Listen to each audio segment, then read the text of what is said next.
ነንሶቤ ያምቦ ፈርጥ ሃጫሉ ሁንዴሳ ራሱ ደህንነት ይልቅ የወገኑን ስቃይና ሰቆቃ በማስቀደሙ እንጂ ጌራር ናንጀቱ ዲህሪ ጌረሬ ሂንቁፍኔ ሂዳ ቂሊንጦን ጅራ ዲህሪ ጌሬሬ ሂንቁፍኔ ሂዳ ከርቻሌ ጅራ ከርቻሌ አምቦ ጅራ ሸልል ይለኛል ምኑን ልሸልል እኔ ቂሊንጦ አይደለም ወይ ቃሊቲ አይደለም ወይ ከርቸሌም አይደለም ወይ አምቦ ከርቸሌ አይደለም የፈረሶቻችን ዝና የጀግኖቻችን ዝና መቀሌ ላይ ይነገር አብሮ መኖር ይሻላል ብለን መከባበር ይሻላል ብለን እስከዛሬ ታግሰናል ከእንግዲህ ግን ይበቃናል ይላል ሃጫሉ ሁንዴሳ ዋሸ ሁንዴ ናንሶቤ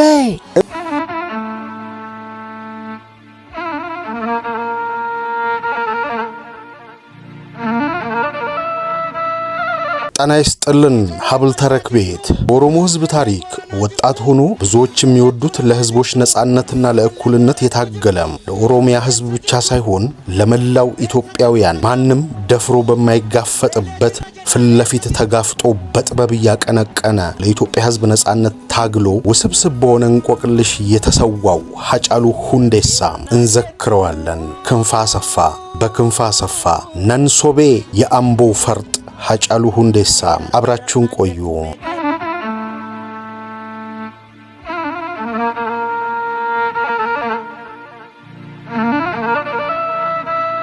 ዋሸ ሁንዴ ነንሶቤ ሲል ይጠይቃል ድምፃዊ ሃጫሉ ሁንዴሳ። ይህንን ጥያቄ የሚያቀርበው ለታዳሚው ህዝብ አይደለም። በ10 ሺዎች የታደሙበት የኮንሰርት አዳራሽ ውስጥ ከታዳሚው ፍለፊት ለተቀመጡት ለናባዱላ ገመዳ ወይም ደግሞ ለነለማ መገርሳ ይመስላል። ከፍ ሲል ደግሞ ኮንሰርቱን በቀጥታ ስርጭት እየተከታተሉ ላሉት የአድዋ ባለጊዜዎች የቀረበ ጥያቄ ነው። ይሄ ድምፀ መረዋ ወጣት በምርጥ ቅላጼው ያንጎራጎረው ፉከራና ዜማ እጅግ ያስደምማል። ያች ቀን ማስደመሙ እውነትን በመድረክ ላይ መዘርገፉ አይደለም፣ ከራሱ ደህንነት ይልቅ የወገኑን ስቃይና ሰቆቃ በማስቀደሙ እንጂ። እንዲህ አይነቱ እውነትን አደባባይ ወጥቶ በድፍረት የመናገር ገት የነበረው ቴዲ አፍሮ ነበር። ይህንን በማድረጉም በአምባገነኖቹ ጥርስ ውስጥ ገብቶ ብዙ ቢያስከፍለውም ከህዝብ ልብ ውስጥ ሊወጣ አልቻለም። በአዲስ አበባ ሚሊኒየም አዳራሽ የተፈናቀሉ ወገኖቹን ለመርዳት የኦሮሞ ሙዚቀኞች ማህበር ባዘጋጀው ወገን ለወገን ኮንሰርት ላይ ድምፃዊ ሃጫሉ ሁንዴሳ መድረኩን ተቆጣጥሮት ነበር። የህዝቡን ስሜት እየኮረኮረ ብሶቱን በአደባባይ ዘርግፎታል። ጠንከር ባሉ ቃላት የተቃኘው ስንኝ ከውብ ድምፁና ቀስቃሽ ዜማ ጋር ታጅበው ሲቀርቡ ልዩ ስሜትን ፈጥረው ነበር። ይህ ዜማ በቀጥታ ስርጭት ሲተላለፍ በአዳራሹ የነበረው ድባብ እጅግ ይደንቃል።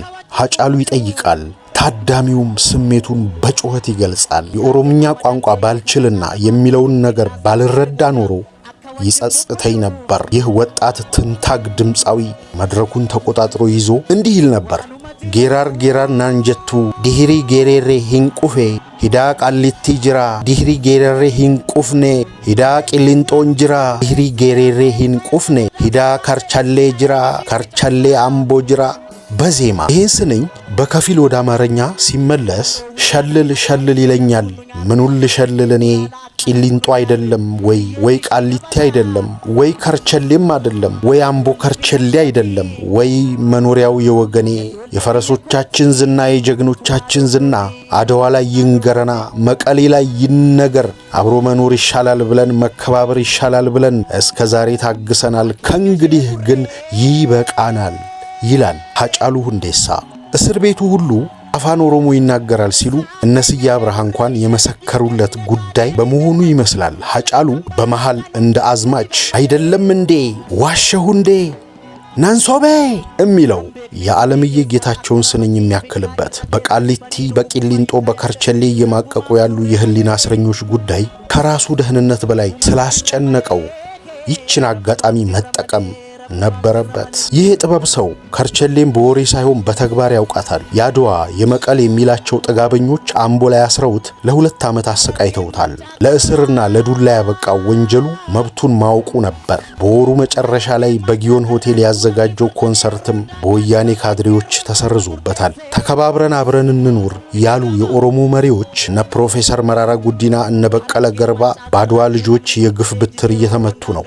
አድዋዎቹ ይሄንን መከባበር እንደ ፍርሃት ከወሰዱት መከባበሩ ካሁን በኋላ ያበቃል የሚል መልእክት ነው ሃጫሉ ያስተላለፈው። ሃጫሉ ግን መልእክቱን ሲያስተላልፍ በአምባገነኖቹ ጉያ ሆኖ ሊመጣበት የሚችለውን ነገር ሁሉ ተጋፍጦ ራሱን ለመስዋዕትነት ያዘጋጀ ነበር።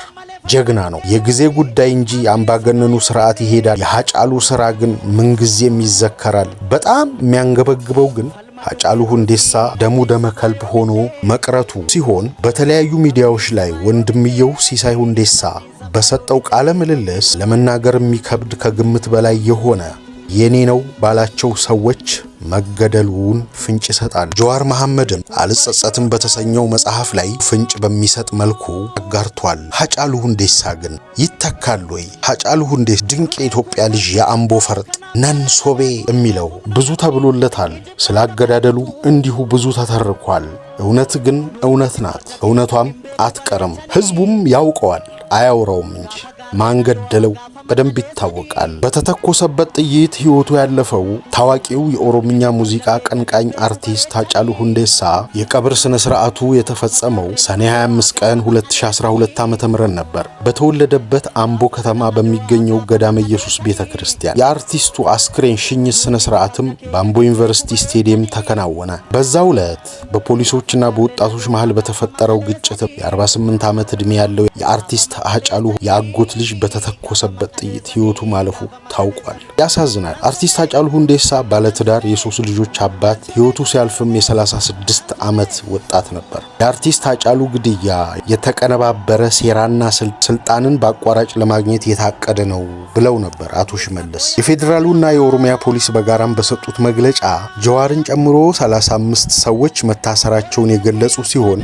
የአርቲስት ሃጫሉ አስክሬን በቤተሰቦቹና በወዳጆቹ ታጅቦ ከቅዱስ ጳውሎስ ሆስፒታል ወደ ትውልድ ስፍራውና ወላጆቹ ወደሚገኙበት አምቦ ከተማ ሲሸኝ ቡራዩ ላይ በአቶ ጀዋር የሚመራ ቡድን አስክሬኑን ከቤተሰቦቹ በመንጠቅ አዲስ አበባ ውስጥ ወደሚገኘው የኦሮሚያ ብልጽግና ፓርቲ ጽሕፈት ቤት በመኪና መውሰዳቸውን ገልጸዋል። በዚህም ምክንያት ከነጀዋር ወገን በተተኮሰ ጥይት አንድ የኦሮሚያ ልዩ ኃይል ፖሊስ መገደሉንና በወቅቱ ከጀዋር አጃቢዎችና ተከታዮች ላይ 8 ክላሾች፣ 5 ሽጉጦችና 9 የሬዲዮ መገናኛዎች መያዛቸውን ጠቁመዋል። በጀዋር መሐመድ እንደተመሰረተ የሚነገርለት ኦሮሞ ሚዲያ ኔትወርክ OMN በመባል የሚታወቀው የቴሌቪዥን ጣቢያ ጋዜጠኞች በወቅቱ በተለይ በአዲስ አበባ ከተማ የነበረውን ትርምስና ግጭት በቀጥታ ስርጭት በቦታዎቹ በመገኘት ሲያስተላልፉ በነበረበት ወቅት በመንግስት የጸጥታ ኃይሎች መያዛቸውን የአዲስ አበባ ነዋሪዎች ተናግረው ነበር።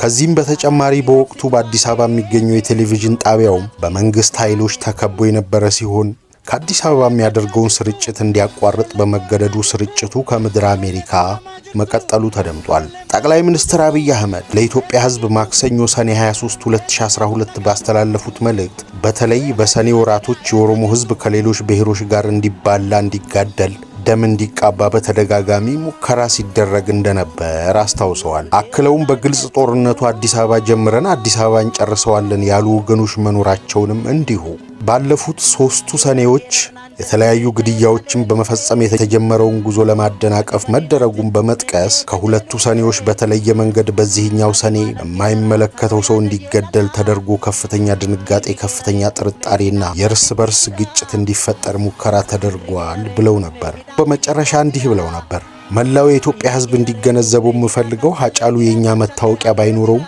ዩኒፎርም ባይለብስም ታጋይ መሆኑን መላው የኢትዮጵያ ሕዝብ ያውቃል ብለው ነበር። አሁን ከዓመታት በኋላ ይህን ጥያቄ ለጠቅላይ ሚኒስትሩና ለሚመሩት መንግስት እንጠይቅ። የሃጫሉ ሁንዴሳ ገዳይ ጉዳይ እምን ደረሰ? የት አደረሳችሁት? ምርመራችሁ የት ዘለቀ? ምርመራችሁን አጠናቃችሁ ገዳዮችን ለህግ አቅርባችሁ ከሆነ ስለምን በዝርዝር ለህዝቡ አልገለጻችሁም? ነው እኔ ነኝ ያልሰማሁት? የሃጫሉ ሁንዴሳ ገዳይ እንዲሁ እንዲሸፋፈን ድብስብስ ብሎ እንዲቀር ስለምን ፈለጋችሁ? ድንቅ ኢትዮጵያዊ ሃጫሉ ሁንዴሳ ነፍስህ በሰላም ትረፍ።